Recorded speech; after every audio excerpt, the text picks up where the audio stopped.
The house had been sitting empty for months. A grand, modern estate tucked away in the English countryside, once belonging to Liam Payne, the former One Direction star. When he mysteriously disappeared, leaving behind his belongings, his lavish cars, and even his dog, rumors began to swirl. Some claimed he had staged his own vanishing. Others whispered about something far darker lurking within the walls of his estate. Then came the new owners, the Carter family. Nathan and Emily Carter, along with their teenage daughter, Sophie, had been searching for a fresh start away from the chaos of London. The house was perfect, sprawling gardens, a state-of-the-art recording studio, and high-ceilinged rooms bathed in natural light. The price was shockingly low for a celebrity mansion, but they dismissed it as the result of its infamous history. People loved to gossip, after all. Their first week in the house was uneventful, save for the occasional flicker of the lights and the odd creak in the floorboards. Normal things, they told themselves.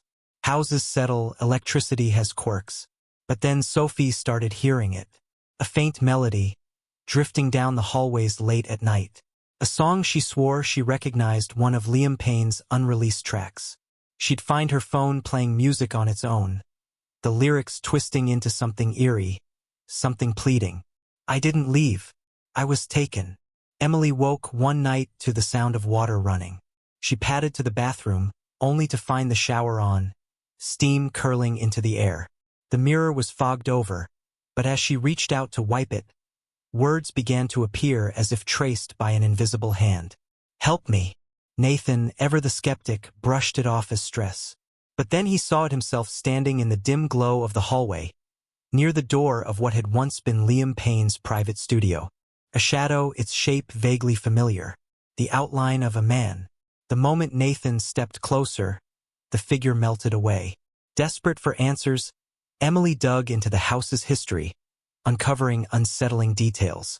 The last known security footage of Liam showed him alone in the studio, pacing, distressed, muttering to himself. Then static. The feed cut out, and when it resumed, the room was empty.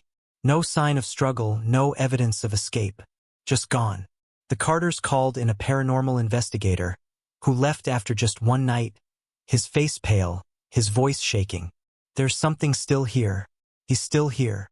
Doors slammed at odd hours. Liam's gold records fell from the walls. The house itself seemed to breathe, its walls humming with an unseen presence. Then one night, Sophie awoke to see him standing at the foot of her bed. Liam Payne, or at least what remained of him.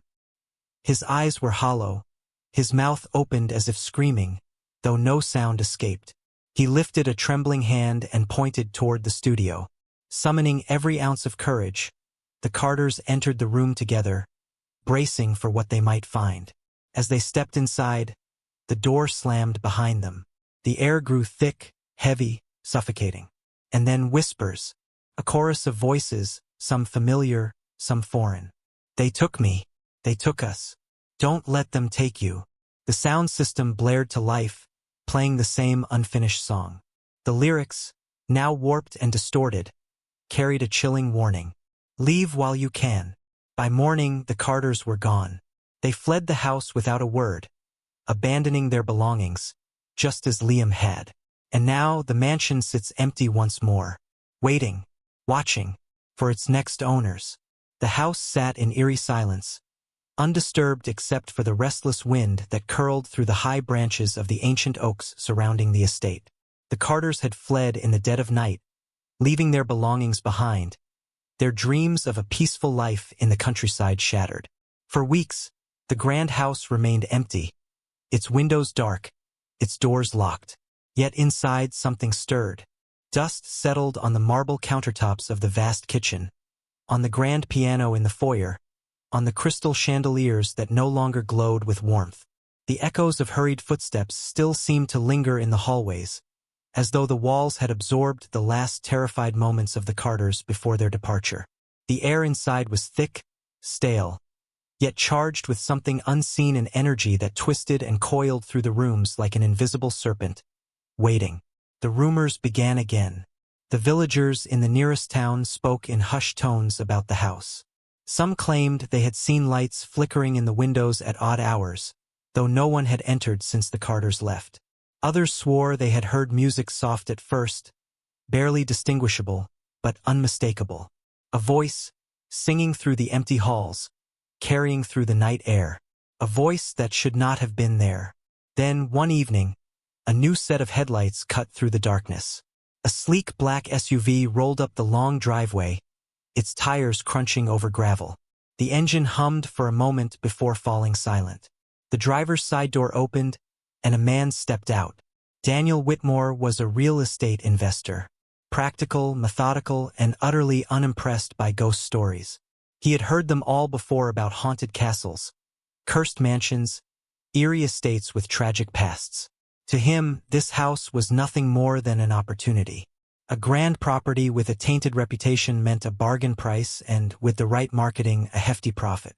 He moved with confidence up the stone steps, his polished shoes clicking against the pavement. The house loomed before him, its towering glass windows reflecting the last traces of daylight, its edges softened by the creeping dusk. He took out the keys given to him by the agency, heavy, old-fashioned, oddly out of place for such a modern estate. The metal was cold in his hand as he slid it into the lock. The door groaned as it swung open. Inside, the air was thick with the scent of dust and something else, something faint but unmistakable, like the lingering traces of a cologne long since faded. He stepped inside, his breath momentarily catching as the temperature seemed to drop. His fingers found the light switch, and after a moment's hesitation, the overhead fixtures flickered to life. The brightness cut through the shadows, chasing them into the corners of the high-ceilinged foyer. He exhaled, shaking off the odd sensation that had gripped him. Houses held memories, he told himself, but only in the way that an old book carried the scent of its pages. The stories didn't live. They merely lingered. Yet as he walked deeper into the house, something about it felt aware. The walls seemed to press inward, the silence too dense, too deliberate. His footsteps echoed unnaturally in the vast space, swallowed too quickly by the emptiness around him. He moved through the rooms, his sharp eyes scanning for signs of structural damage, water leaks, anything that would explain why the Carters had abandoned the house so suddenly. But everything was intact, pristine, even a home frozen in time. Then he heard it. A note, just one, soft, delicate, hanging in the air like the last breath of a forgotten song. His head turned sharply toward the grand piano in the corner of the room. The glossy black surface was coated in dust, untouched for months. Yet one key was pressed down. Slowly it rose back into place. Daniel's pulse quickened, but he forced a laugh under his breath. Houses settled. Air pressure changed. He had seen it all before. Yet as he turned away, another sound followed, a shuffle, the faintest whisper of movement behind him. He spun around. Nothing. The air had grown colder, the scent stronger. He inhaled deeply, catching the unmistakable trace of something familiar. Leather, a hint of wood smoke, and the faint, lingering essence of something he couldn't quite place. Then, from somewhere deeper in the house, the sound of a door creaking open. Daniel's fingers instinctively clenched into a fist, his mind battling between logic and the primal instinct screaming at him to leave. But he had never been one to let fear win. With slow, measured steps, he followed the sound, deeper into the house, past the darkened hallways and closed doors. Then he reached it. The studio. The door was slightly ajar, the darkness inside absolute. A space untouched since the last night Liam Payne had been seen. Daniel hesitated for the first time. A shiver ran through him, not from the cold, but from something deeper, something unspoken. The silence beyond the door was suffocating, like the air had been drawn out of the room. His fingers twitched toward the handle. And then, the speakers crackled. A voice, distorted, barely a whisper at first, then growing clearer, curling through the darkness like smoke. A voice he recognized. "They took me." The words were faint, broken, tinged with something raw. Then the music started. A song, unfinished, unreleased, a melody he had never heard, yet somehow knew. Daniel's breath hitched. The shadows in the room seemed to stretch, shifting unnaturally. The air turned electric, charged with something unseen. Then the voice spoke again, closer this time, right behind him. "Help me." A whisper, a plea. And then the door slammed shut. "Don't forget to subscribe and like if you liked this story." The door slammed with such force that the walls trembled, sending a cascade of dust swirling through the dim air. The room plunged into darkness, save for the blinking red light on the recording console, flickering like a dying heartbeat. Daniel's breath came in sharp, shallow gulps, the sound of his own pulse thudding in his ears. The studio was silent again. Too silent. A void where sound should be, as if the walls themselves were swallowing the noise before it could escape. He reached into his pocket, fumbling for his phone. The screen flickered to life, casting a faint glow against his fingers. He tapped the flashlight on. A narrow beam cut through the room, illuminating the dust-heavy air, the sleek control panel, the velvet-covered stool by the grand piano in the corner. Everything was exactly as it should be, except for the chair in front of the console. It was moving. At first, it was almost imperceptible, a slow, deliberate turn, as if someone unseen was shifting their weight, adjusting their posture. Then, with a sharp screech, the chair twisted fully, facing him. Empty. Daniel exhaled slowly, steadying himself. He had dealt with strange properties before, abandoned manors where wind found its way through cracked windows, basements where old plumbing groaned like distant voices. This was no different. It had to be. Then why did the air feel thick, as though something unseen was pressing against him? A cold draft curled around his ankles, snaking its way up his spine. The scent hit him again, faint, but unmistakable. Leather. Smoked wood. The ghost of a fragrance that no longer belonged in this world. And then the music returned. Soft at first, a single note drawn from the piano in the corner. It was hesitant, tentative, like fingers relearning the keys after years of silence. Another note, then another. The melody was familiar now, its shape forming through the heavy stillness. It was a song unfinished, hanging in the air like a question. Daniel swallowed hard. He had never heard this music before, and yet it gnawed at something deep in his brain, something buried beneath the layers of his own memories. He stepped forward, the floor groaning beneath his weight. The piano stood untouched, its keys still and gleaming in the dim light. Yet the music continued. And then, a whisper. Soft, fragile, barely audible but unmistakable. "They took me." Daniel's breath hitched. The voice was close. Too close. It was behind him. He spun, his phone's flashlight slicing through the shadows. Nothing. But the studio was no longer empty. The walls had changed. The soundproof padding had darkened. No longer a muted gray but black, soot black, as though it had been burned. The edges of the recording console shimmered with something slick, something wet, something that looked disturbingly like blood. Daniel forced himself to move. A trick of the light. A hallucination born from too many ghost stories and not enough sleep. He turned toward the door, hand outstretched for the knob, and stopped. His reflection in the glass panel beside the exit was wrong. He was standing still, but the figure in the reflection wasn't. It was moving. The breath in his throat turned to ice. The figure wasn't just moving, it was watching him. Daniel's hand trembled as he lifted his phone, directing the beam of light toward the glass. The reflection shifted, the features sharpening, forming into something sickeningly familiar. A man. Liam Payne. Or what was left of him. His face was hollow, his eyes sunken voids, his skin stretched too tight over sharp bones. He stared through the glass, his expression unreadable, his lips slightly parted. Then he moved. Not in the reflection, outside of it. Daniel stumbled backward, his pulse hammering in his skull. His breath came in ragged gasps, his body screaming at him to flee, to throw open the door and run. But the door didn't budge. Liam's gaze followed him. And then he whispered again. "They took me. They're coming for you too." The lights in the studio flared bright, blinding before bursting into darkness once more. And in the void, the song played on. The darkness swallowed everything. For a moment, Daniel wasn't sure if he was still standing in the recording studio or if he had been pulled into something else, something deeper, something far beyond the walls of this house. His breath felt too loud, too sharp, cutting through the silence like a blade. The air was thick now, pressing against his skin, settling in his lungs like smoke.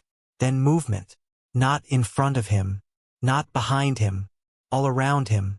The air itself seemed to shift, carrying something unseen, something whispering against his ear in tones just beyond the edge of comprehension.